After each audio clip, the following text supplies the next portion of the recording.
West Bromwich Albion career mode for you today, and we're starting off with a game against our rivals Stoke City in the Premier League.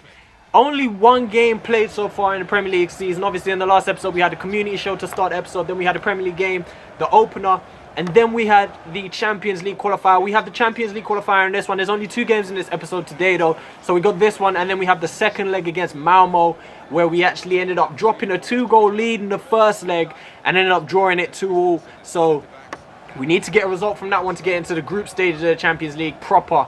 And we need to make sure we get a result. We're playing them at the Hawthorns, but for now we're playing Stoke City at the Hawthorns, trying to make sure that we can get a win at least. They got some decent players in there. They got Lo Celso right there in midfield, Arnautovic, Shaqiri, the regulars more or less. Afellay on the bench, Joe Allen, Mame, Baram Diouf. So they got a few players to threaten, but our team is definitely better. We've been off to a good start in the Premier League, and we get off to a really good start in this game as Dele Alli gets himself an assist, putting it on the plate for last season's assist leader, Maxwell van der Meer, to like toe poke in past the goalkeeper. But Jack Butland obviously not playing for Stoke City anymore, as he signed for Tottenham Hotspur. But look at that little reverse pass from Dele Alli into the path of van der Meer on his right foot to just to just poke it past the keeper into the bottom corner, doing a good job to get us 1-0 up with the very first highlight of this episode, getting his first goal of the season, Van der Meer. Hopefully he can score a few more goals for us and become some sort of a Frank Lampard.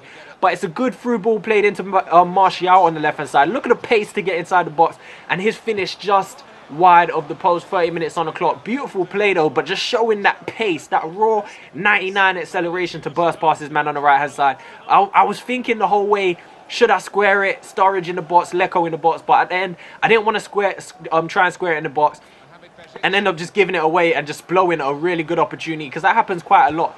Not necessarily squaring it across the box, but when you get into positions around there and you're thinking, should I shoot, should I pass? And then you end up just losing the ball and you're thinking, shit. So I went for goal.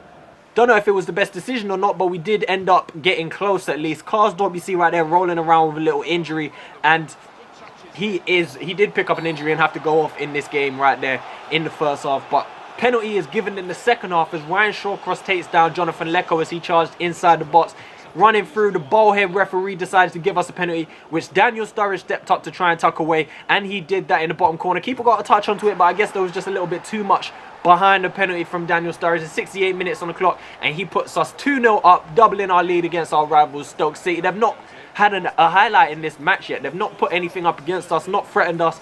So we're doing quite well. We're playing 4 goals already for Daniel Sturridge in the league. Obviously getting a hat-trick in the first game of the season, but 4 goals in 2 games, that's beautiful. And Dele Alli gets a chance to open his West Brom account 18 minutes into the clock, and he does that, getting his first West Bromwich Albion goal for the club. 3-0 up with 10 minutes left to play, and Gideon Zelalem, the man, getting the assist, playing a nice ball. I mean, I say a nice through ball, but he had all kinds of space to play that pass into. I don't know where the defense was, obviously trying to get Stoke back into the game, but left it just completely wide open for Dele Alli to run in behind. And now I'm pretty happy with our, I feel like we've got our fair share of goal scoring midfielders, especially if we can get Van der Meer scoring a few more, Dele Alli scoring. We've got Chadley off the bench, we've got Brozovic around who could score a few. So we're doing quite well, but we've nicked the ball off of Stoke, played it into Sturridge, he squared it to Dele Alli, and he's got himself his second goal of the game. Sturridge could have tried to take it himself, but he played it selflessly across to Dele Alli. You know, Sturridge probably had the pace to get in behind himself there, but Dele Alli had all kinds of space. Beautiful finish with outside of the foot to put it into that far post, and Dele Alli getting his second goal, on his way to paying us back for that. How much did we put? 59 million. I forgot to mention in the last episode it was 59 million plus Ramadan Sobhi as well. I forgot to even mention that. So Ramadan Sobhi has gone to Tottenham. He's a player who, I mean, he's got potential. He's still young. He's a decent overall, but especially last season, his chances just became so limited at the club. He wasn't getting too many games. And with Martial obviously coming in, with Munayin hitting a little bit of form, I thought this season his chances were going to be so much more limited. And Dele Alli, he's a beast. He's a beast. Like 87 overall. So back into transfer window action. Van der Meer gets an offer from Ajax. I'm obviously thinking because he's Dutch there in Holland. He gets an offer from Ajax to go back home to Holland and play football. Well, apparently he gets an offer, and that's what's going on there. Real Madrid apparently keen on signing Eden Hazard as well. I mean, that's an offer that I expect to happen only a matter of time, especially if Real Madrid keep beasting like they are right now. 40 games unbeaten in the La Liga. Crazy. That's crazy right there.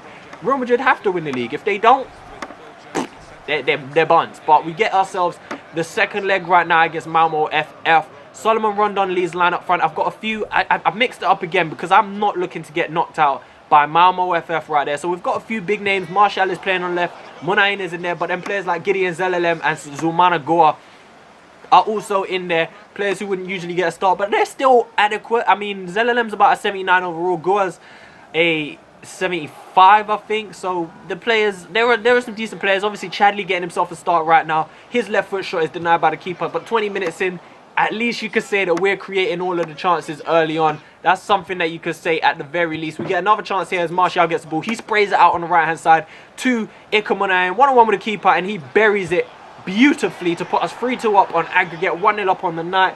And remember, we have them 2 away goals as well. So as long as we can keep them from scoring, we're going through. But then saying that if they score 3 goals to level it up now, they are going through on the away goal ruling. But I don't see us, although we conceded 2 goals in the first leg, I don't see it happening in the second leg. I don't see us conceding. Like, going into the game, I know that I should be a little bit more worried because there is a chance that we're going out, but I was confident because at the end of the day, we are still playing Malmo FF. Jankovic getting the ball right here. 73 minutes on, not too much has happened since. We square it across to Victor Moses. His shot should have been put into the back of the net to pretty much kill the game off, but we're still creating chances. Zoumana Goa gets a good amount of space to slide in. Nino Jankovic has the chance to kill the game off for himself this time, and you can see his stats right there. 7 shots for us, 1 for Malmo. So we were outplaying them and deservedly had ourselves a 2-goal lead in this one, as Zoumana Goa done really well to hold off his man as well. Slid in the pass again, another one of them where Malmo are kind of pushing forward. They need to get themselves some goals,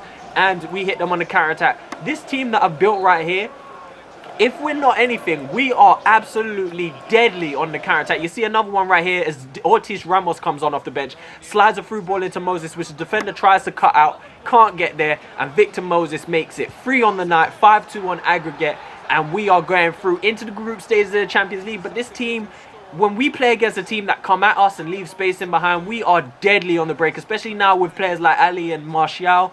We're just beastly. We're beastly. The way my team is set up to hit teams on the break, it's a lovely thing. But Victor Moses getting himself his first Champions Cup game, goal, and we're creating more chances. Munayin plays it out down the right-hand side. Ortiz Ramos, another free agent that I've signed this season, crosses it across, and Iko Munayin is there to tap into an empty net, puts us 4-0 up on the night, 6-2 on aggregate, and it's created by another one of them free agents. I keep telling you, what's this guy?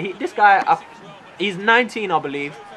And he's promising, man. He's got very good physicals. I'm training him at the moment, as you can see. I think I ain't gonna say nothing. I'm gonna leave it until we get the next training session to see how good he actually is. But if we keep training his technicals, as soon as they start to match his physicals, he's gonna be an animal. And he is who I'm looking to be the replacement for Daniel Sturridge when obviously he gets too old and have to take him out the starting lineup.